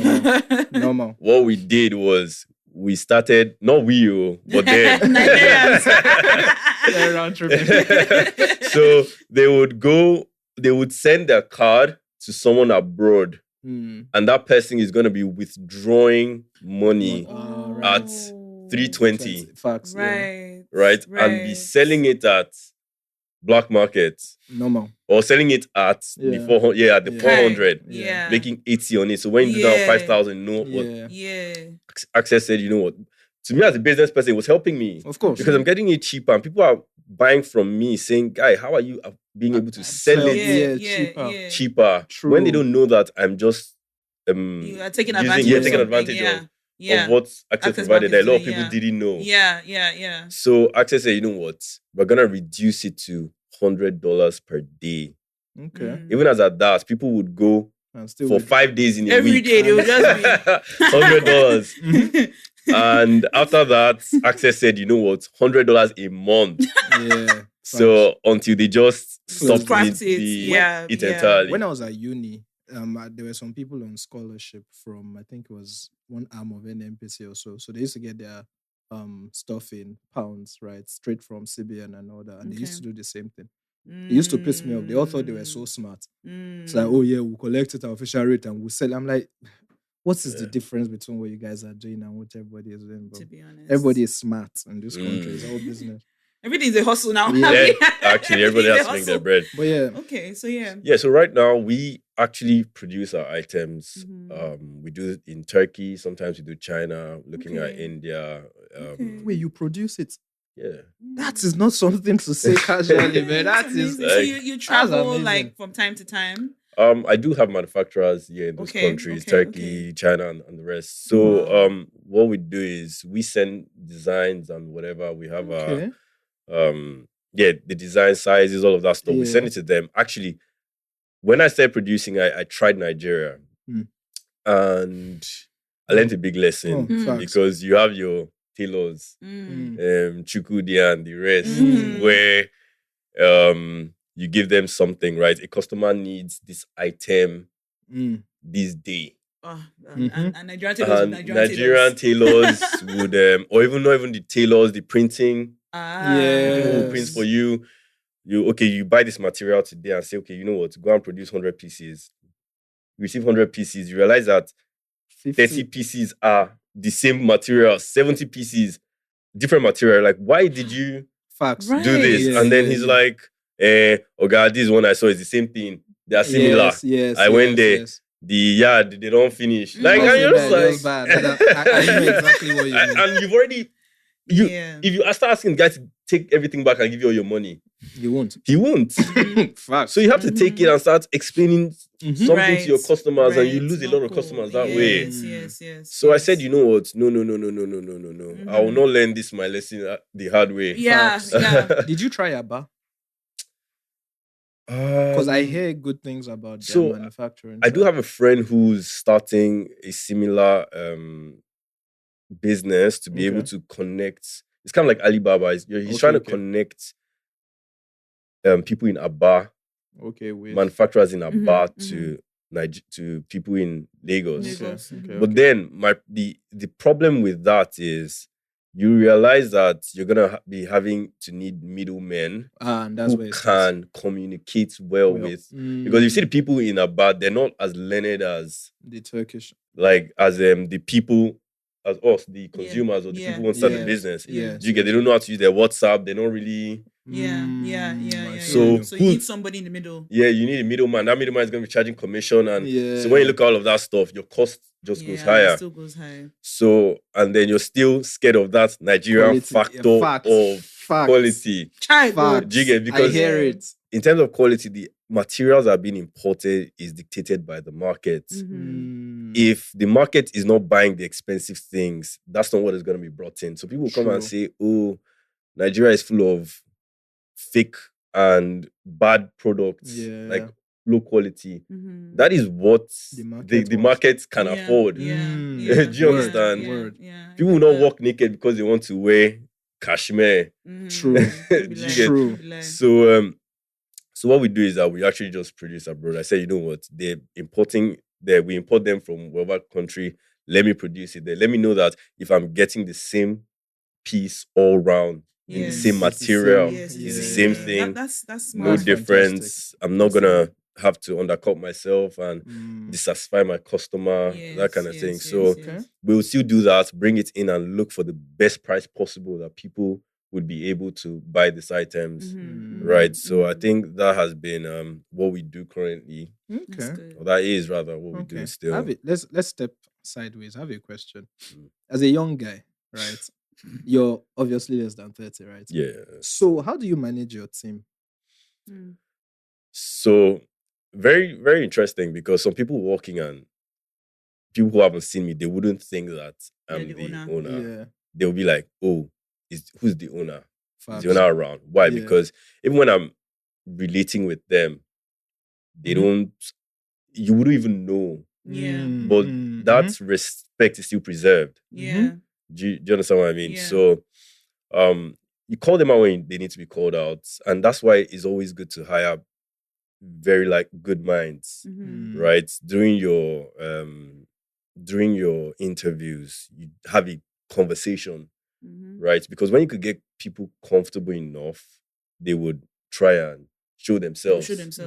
So when you pick up those things that, oh, it's not just, where did you work? How long have you worked there for? Let me see your CV. No, I hardly ever look at CVs. I can be in an interview. I'm like, didn't you look at the CV I sent you? And to be fair, I didn't look at it. I just want to talk to the person and know how the person, the vibe the person is giving me. Do you get? And that's what I just used to do that, because the truth is, when you do find the people who are who have like minds or similar minds with you, it's easy to grow. Because growing a business is less of you and more on the people you have. Facts. Right? Because the fact that I'm sitting down here is because I can trust people back there to do what they need to do. Do you get what I mean? So yeah. I can relate to that one. Fair. Okay, I have another question. You see, with doing business in Nigeria and all that stuff, right? Like, you've mentioned the part of, you guys rented the house and you had to be kicked out or whatever. Do you have any other thing that you're like, nah, this is like a huge regret? regret. Funny how being kicked out, I don't even regret it all. Interesting. Because of what it, Yeah, because of led where it to. ended Yeah, up. because of where it led Yes, to yes, be yes. fair. Yes. But in terms of regrets, obviously you do have staff that you regret hiring. Mm. We did have one guy who stole obviously money. You find people like that. Yes, you Yes. do. And you have that You regret do. of hiring them. Yes, But yes. it's still a lesson for you, Always a man. learning opportunity. Yes, It's a for learning sure. opportunity. We had him still because we don't only have Garm, there's also Screen Print Lab. Okay. Yeah. Wow. I didn't know that one. So it's shared with my friend Zedek. Okay. The reason we opened that is because although we produce our items abroad or wherever, Yeah. we need a stopgap in Nigeria. True. So what happens is, like, for example, our printed t-shirts, we have some produced here, we have some produced over there. So Okay. just to put a stopgap in terms of the pipeline of delivering items from wherever or the consignments coming in, if there's a delay or any sort of thing, we can always rely on that small production plant to do it. And because you're overseeing it, it's not being outsourced, you can always do that. True. So the guy was working there. He was, as a matter of fact, he was their manager. Not even he was his staff there. Okay. So Standard. what happened was I think it was coming towards Salah, and Salah was going towards the end of the month. And how end of the month banks are just they start moving erratic. They're just moving erratic, like transfers are not going. Yeah. So and they really needed to go on their Salah break. Yeah. And what happened was, I think I told the accountant to pay it to them because the only person that received the salary was the manager. And there were only three, I think it was the manager and two other people who were going on the break. The break, yeah. So I said, okay, you know what? This is their manager. Give it to him. Let him pay two of them. Yeah. And we said, okay, no problem. So the next week, we resumed work. Everybody came to work and we're like, okay, why are you guys not working? They said, because they've not been paid. Ah. I said, where's your manager? I said, he's not around. Ah. Hey, God. I that's when I dipped. It was at that moment. I said, we knew. He said, what? So next thing you know, a customer comes in saying, oh, he came from all the way from Osun State, that he made a transaction of about 500 or something, or can't remember the amount. And where did you make it into? You made it into the manager's account. And I'm like, no. There's a problem here. Yeah. And you see the guys, always the quiet guys. Of course. It's always the quiet guys. Of course. So we said, okay, no problem. I found out, even if I want to look for police, even if I want to use police, because police will waste your time. Facts. They will drag it. They will tell you to write statements. They will whine you. All of that. Lawyer. I said, no. Why am I going to stress? I called my friend. Please, do you know any barracks around here? Nice. He said, no problem. Let us because when you hear a soldier came to look for you, just to scare him a little bit. So because obviously you're not meant to, they're not meant to dabble in civilian stuff. But at that point, when customers are on your neck, bro, that's a love. Somebody drove down. Neck. Yes. From Oshun is far. When customers are on your neck, you need to find a way to pull out that money. If not, they're closing down your business operations today. And there are other customers the rumors that now starts coming out that we did business. I know in Nigeria, bad news. You can't risk things like that. Went to his house, found out that he's not around, he hasn't been around. Apparently he had one baby mama or whatever he was spending money on. And so they dropped a message for him, he should be in the office next day. You know when you say, okay, police came to find you, or soldiers came to find you, it's a different thing entirely. So he reported himself to the office. He came to the office. They picked him up. I said, you guys don't touch him. Just make him afraid. So obviously, after threatening, he released all the money. Not even all the money. Obviously, can't get all the money. Of course. So he released a portion of it. I settled customers, gave them. The other ones, we had to take it upon ourselves and do their jobs again. Yeah. Just told the guy to go because that's insane. So Yeah, I would say in times like that, in stuff you could I hear regret. that at the park we've also dealt with theft also. Yeah, It was- even when my mom, because when my mom started her logistics business, I was working like actively at the business. Then I was kind of like running it initially, and yeah, that theft issue. It's not. I say we had someone that stole something that, so it was a little like maybe like our fault, because what had happened was one of our we had sent, like, one of our customers Yeah. was sending a package. I think he sold shoes, Mm. and he was sending like a package to his customer. So we tried to deliver it to the person. The person was not around. So we tried to call the guy back, like, hey, your guy, it was not around. He wasn't responding. So they just brought it back to the office. So we kept on trying. So when we eventually reached him, he was like, okay, let's just hold on to it. Like, maybe the next day we could try. And that's how we kept on going. Like, okay, should we go? No response. Should we go? And that's how, like, every time we kept on reminding him. And then at some point, That should Christmas was disappear. coming up, and we just got distracted. They should. And he never like responded. He never like responded to us and everything. And then, like, this was like around December. We didn't hear back from him until like February. So you can imagine, like, when I'm first of all, office laptop, I've broken it. So I'm in Isolo trying to fix the laptop. I get a call from one of the other guys that was working with us. Yinka is calling me like, oh, Dolly, those shoes, did you take it upstairs? Because sometimes I will keep stuff we're working from our house. So sometimes I'll keep stuff in my room just for it to be safe. Because you can't see, my mind was even so scattered. Anyway, by the time we came back, we realized it was stolen. And before we found out, it took us like about 2 months. I didn't tell my mom about it. Yinka and I just took up the costs of the shoes. Yeah. Do you know that when we eventually caught this guy had been wearing these shoes. I had not cited them because they were, of course, packaged. I had not He had seen been what wearing they them look. to work every day. And I noticed, like, because they are white. Like, I don't see one of the riders is just. Oh, And I noticed, like, but I didn't know, like, I wasn't thinking about it too much. It was Yinka, like, because I think he was so upset that he had to bring money out. Do you so know how we started suspecting him. That's actually quite crazy. To steal and like be using it in No, but that tells you that's a co-criminal. Like, that's criminal. Yeah. Because like, no fear, like, I'm walking with it. He even took pictures. That's how Yinka called him, because he asked him for his phone. I want to quickly check some. He didn't realize Yinka was going through the pictures. Just saw a picture of him taking the picture. We sent it to the customer, like, at least your shoe. The guy confirmed that they were his shoe. That was how we caught him. So that theft thing is something serious. Riders.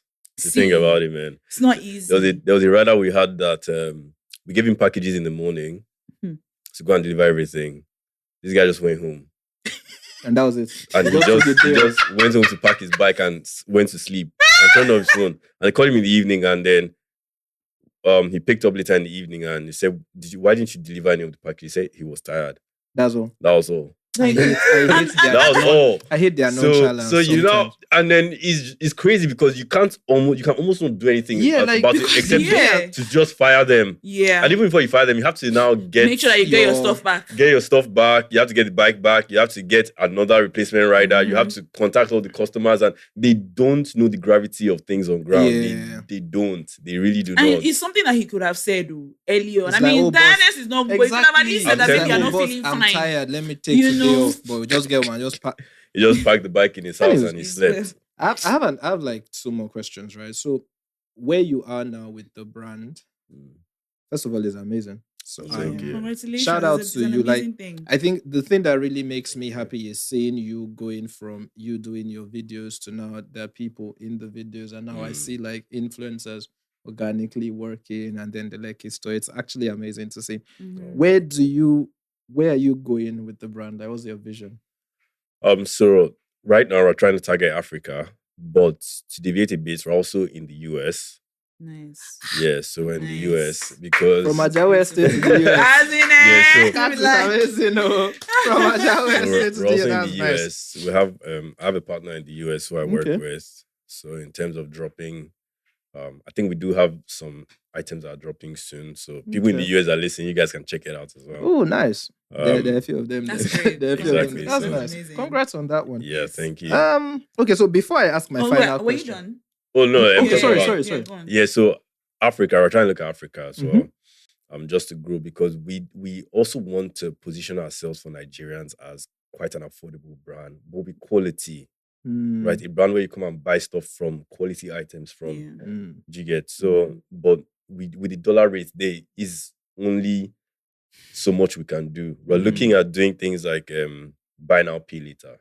Okay. I can hook you up with Okay. someone in that space. Okay. We have been talking to a bank, and then the thing is they're charging an interest on it. But then I now start to think about it. There's some customers, the people who would do that buy now, pay later.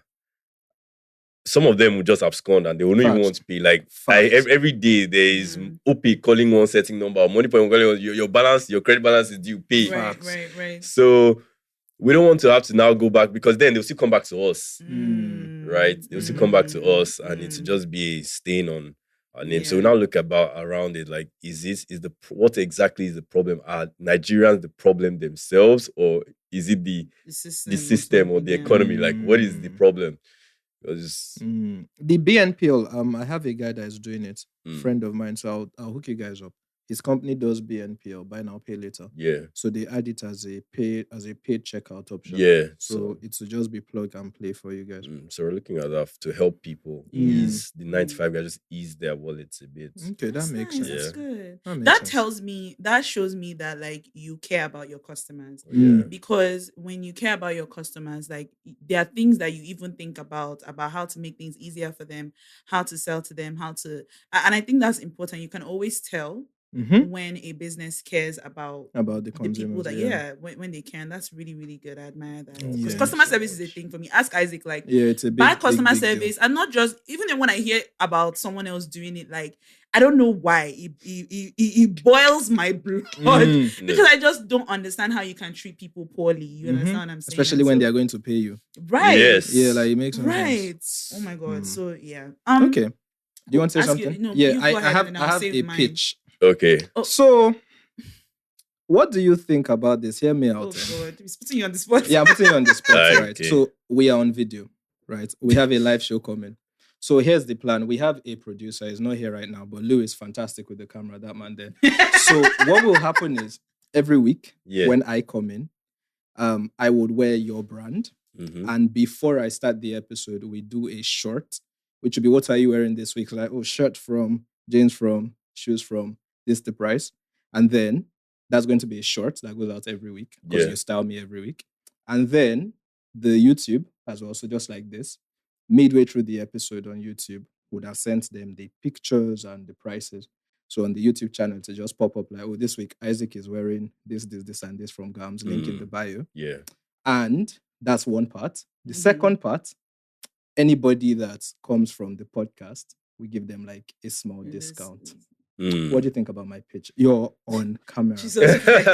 No. That's brilliant in my opinion. The way you're looking at me. No. I think that's a good one. I wouldn't mind doing that. Obviously, that is more or less just like advertising and marketing for us. So obviously we can allocate a portion of our marketing budget into going to that. That's amazing. Exactly. So because it's good reach. You guys have reach. So I mean, why not? And I get the gums. Exactly. And you get the gums. You see, business. Business.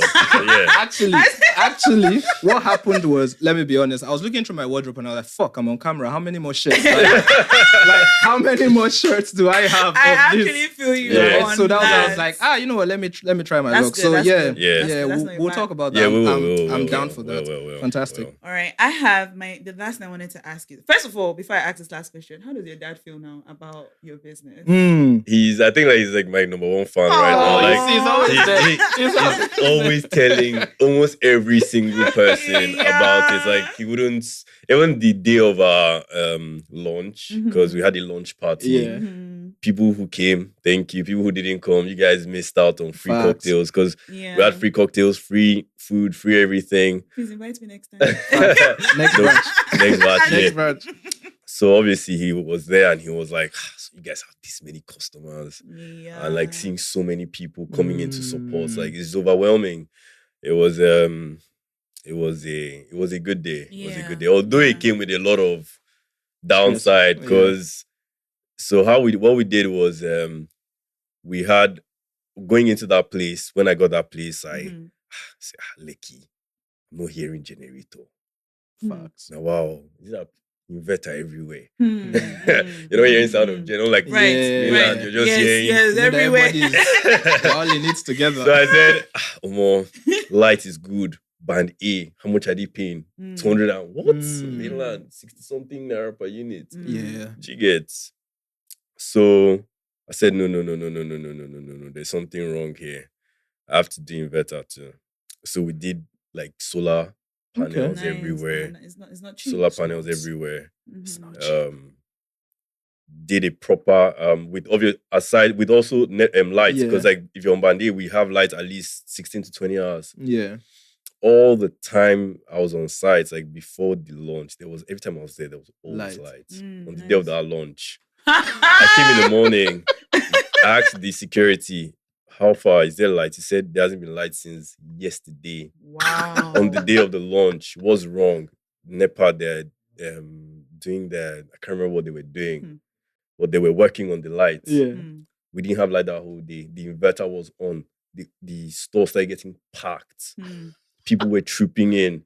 The inverter was just dying because all the ACs have to be on. Facts. They have to be on. Facts. We had that experience at our show once. Where So we had to, in the middle of that place, I had to go out and start looking for, this is Saturday, I started looking for where I'll buy a generator. Can you imagine? Do you understand? So I had to look for where I'll buy a generator. I spent until I found a place around AP filling station off Admiralty. Yeah. I entered there. How much is your gen? I didn't even price it, nothing. I didn't even have that kind of energy. Yeah. Because at this point, it's the convenience. Guy. Like, yeah, so had to just get it out and start darting back to the office, connect it, turn on gen, buy fuel, do all of that stuff. Oh man, it wasn't easy. I can imagine. Because even when you've thought and you said, okay, I have everything covered. The devil still find a way to show you. Facts. And Facts. Yeah, and so. the other question I want to ask is just reflecting on your journey, like when you think about how you have come, how far you've come, like how does that make you feel? It makes me feel good, right? Obviously, when I think about it, I think about, there's this thing with human beings.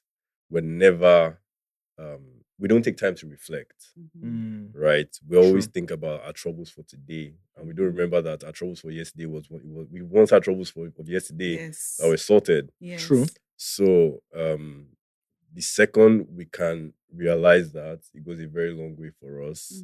So I do think from time to time, obviously some days I get discouraged. I'm not always smiling. There are days that I've cried myself to sleep, and then I show up to the office the next day and nobody will know a thing. Do you get what I mean? Then when you have to think about all of that and you reflect on it properly, it's a very good feeling. And I would urge every one of us to always take time and reflect and know that, I think even the Bible says it, that don't be worried about today. But don't be worried about tomorrow. That today has enough troubles for itself. Yeah. So yes. It's just I like that. So yeah, it's good. Interesting. And just finally, is there any?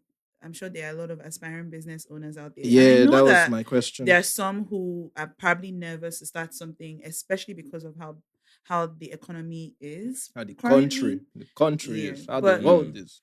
But regardless of that, like what advice would you give to, those that want to get into some kind of business? Or maybe not just even business, but just with something that they want to start, a project that they want to get into. Entrepreneurs. Yeah. So obviously I hear a lot of people also saying, I wanted to start this, but I decided to maybe go and work, or I decided to invest in this. The truth is, no one can bet on yourself except from yourself. True. Like no one can bet on yourself more than yourself. A lot of people will say, okay, I believe in you, but unless you believe in yourself, man, you're not going to do it. True. To be fair, before I even quit the job I was doing, it took a lot.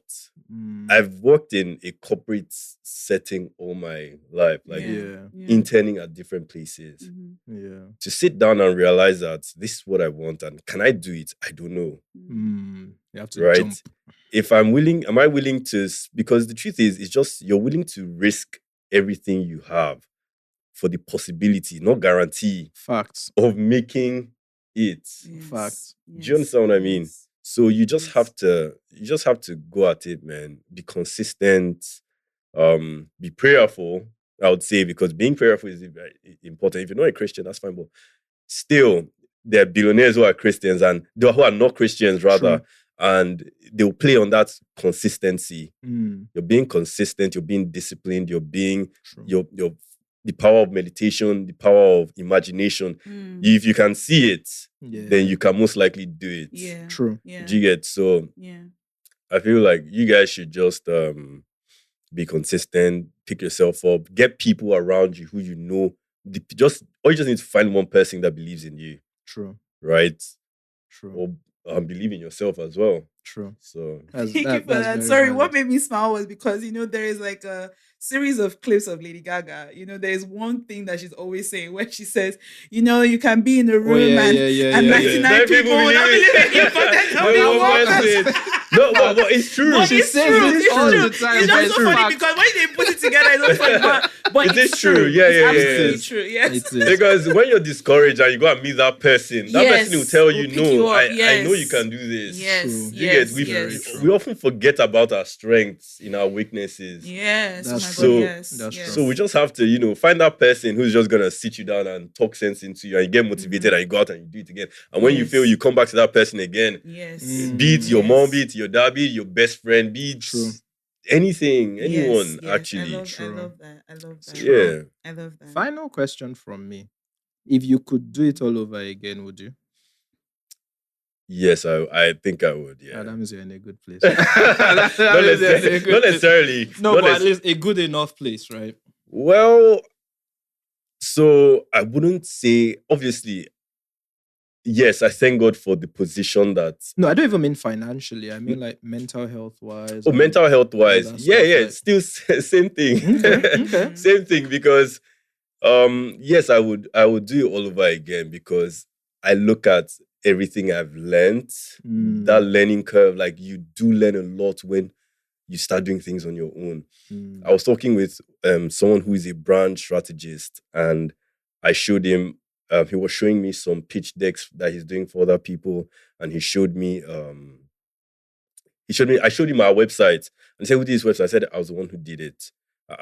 Who shot this? I said, I was the one who shot it. Are you the one who designs your t-shirt? I said, I'm the one who designs it. He said, who, what's it called? Okay, designing the t-shirts. Who talks to man?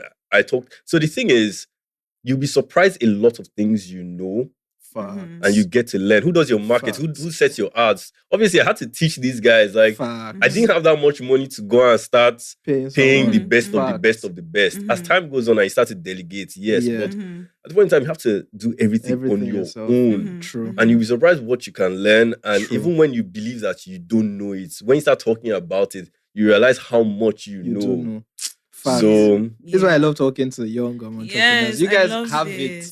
It's beautiful, man. It's beautiful. Yeah. Because it's bravery, to be very honest. Getting into like a business, getting into a project, getting into anything like that, it's not easy. Like you have to, like I was saying, like you talk yourself through the anxiety and just like, man, I just have to do it. I just have to keep on going through the tears.